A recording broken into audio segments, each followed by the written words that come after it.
नमस्कार, स्वागत है आपका एसीपी नेटवर्क में। आपके साथ मैं शिवानी त्यागी हाजिर हूँ देश विदेश की तमाम गतिविधियों के साथ। आगे बढ़ने से पहले नजर डालते हैं अब तक की कुछ खास सुर्खियों पर। लगातार छठे दिन भी बरसा कोरोना का कहर, मिले 60,000 संक्रमित। महाराष्ट्र के गृह मंत्री पर लगा 100 करोड़ की उगाही का आरोप। नंदीग्राम में शुरू हुई ममता व शुभेंदु की जुबानी जंग। जम्मू हाईकोर्ट ने खारिज की महबूबा मुफ्ती की पासपोर्ट याचिका। मार्च की गर्मी ने तोड़ा 76 साल का रिकॉर्ड। देश में लगातार छठे दिन भी 50,000 से ज्यादा कोरोना संक्रमित लोगों की रिपोर्ट सामने आई है। देश में अब तक करीब 1 करोड़ 21 लाख लोग इस महामारी की चपेट में आ चुके हैं। करीब 1 करोड़ 14 लाख ठीक हो चुके हैं। पिछले 7 दिनों में कोरोना से संक्रमित 1900 से ज्यादा लोगों की जानें गई हैं। देश में कोरोना महामारी का कहर अपनी चरम सीमा पर है। जी हां, हम बात कर रहे हैं कोरोना महामारी से संक्रमित लोगों की संख्या जो है वो दिन प्रतिदिन बढ़ती जा रही है।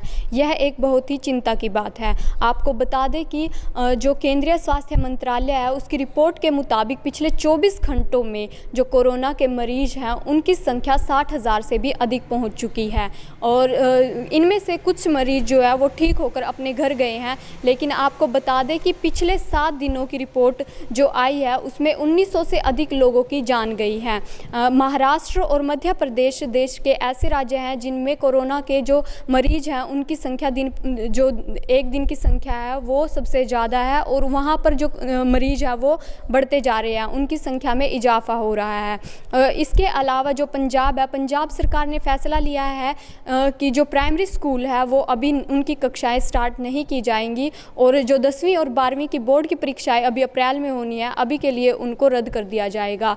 दिल्ली में भी कोरोना का कहर अपनी सीमा पर है।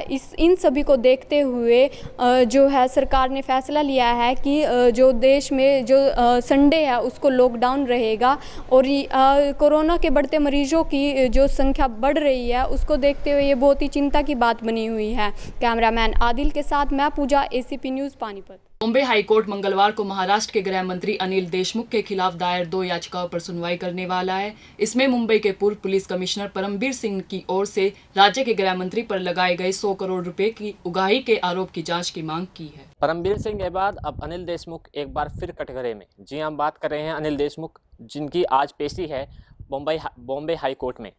जी हाँ, उन पर आरोप लगाए गए हैं कि उन पर 100 करोड़ रुपए वसूली करने का आरोप लगाया गया है, वो भी परमबीर सिंह द्वारा। परमबीर सिंह मुंबई के पूर्व पुलिस कमिश्नर रह चुके हैं, जो इस वक्त होम गार्ड के डीजी बनाए गए हैं। इसी नाराज़गी के चलते उन्होंने परमबीर सिंह ने अनिल देशमुख के खिलाफ एक याचिका दायर करवाई है, जिसमें उन्होंने कहा है कि उन पर जो मुंबई पुलिस है उन पर 100 करोड़ वसूली करने का दबाव बनाया गया है।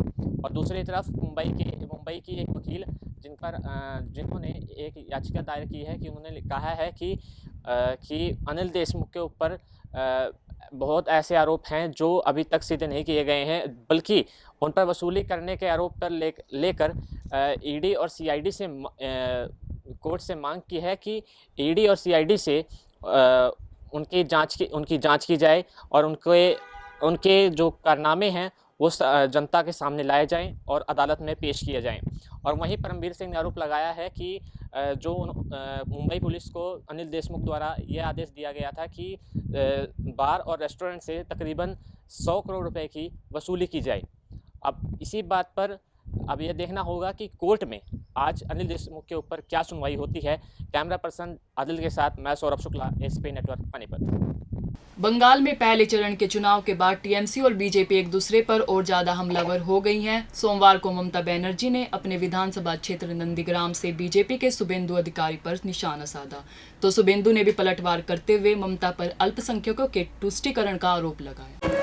नंदीग्राम की सियासत में ममता के शुभेंदु पर तीखे वार। जी हम बात कर रहे हैं बंगाल की सियासत की और जो उस पर सबसे गर्म मुद्दा बना हुआ है नंदीग्राम के चुनाव, क्योंकि वहां पर ममता बनर्जी और उनके सामने टक्कर दे रहे हैं शुभेंदु अधिकारी, जिसके चुनाव 1 अप्रैल को होने हैं। मतदान होना है 1 अप्रैल को, पर उससे पहले जो सियासी गर्मागर्मी देखने को मिल रही है वो कहीं ना कहीं राजनीति का स्तर भी गिरा रही है और कई खुलासे भी कर रही है। अभी ममता बनर्जी ने अपने संबोधन में कहा कि जो 14 मार्च को 2007 में हमला हुआ था, जिसमें 14 लोगों की मौत हुई थी पुलिस की गोलियों द्वारा, उसमें कहीं ना कहीं शुभेंदु अधिकारी और उनके पिता का हाथ था।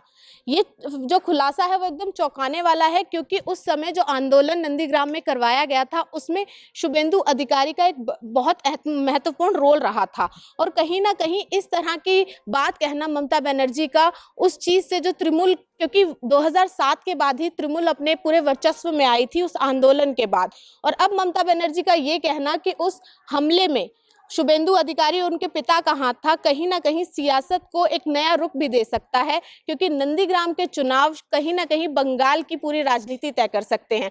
अब देखने वाली बात ये रहेगी कि नंदीग्राम और बंगाल पर किसका राज होता है, कौन सी पार्टी अपना वर्चस्व लहराती है। इसी के साथ कैमरा पर्सन हिमांशु के साथ मैं रूपल, एसीपी नेटवर्क पानीपत।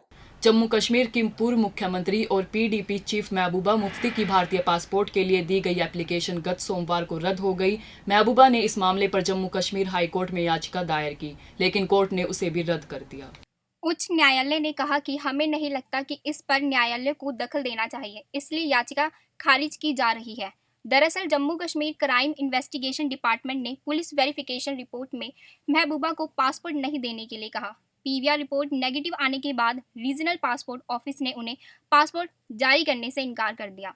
इस घटना के बाद महबूबा ने सोशल मीडिया पर नाराजगी जाहिर की है। उन्होंने कहा कि पासपोर्ट के लिए दिया गया मेरा आवेदन रद्द कर दिया गया है। क्या एक पूर्व मुख्यमंत्री देश के लिए खतरा है? पासपोर्ट ऑफिस ने पीपुल्स डेमोक्रेटिक पार्टी चीफ महबूबा को लेटर जारी किया है।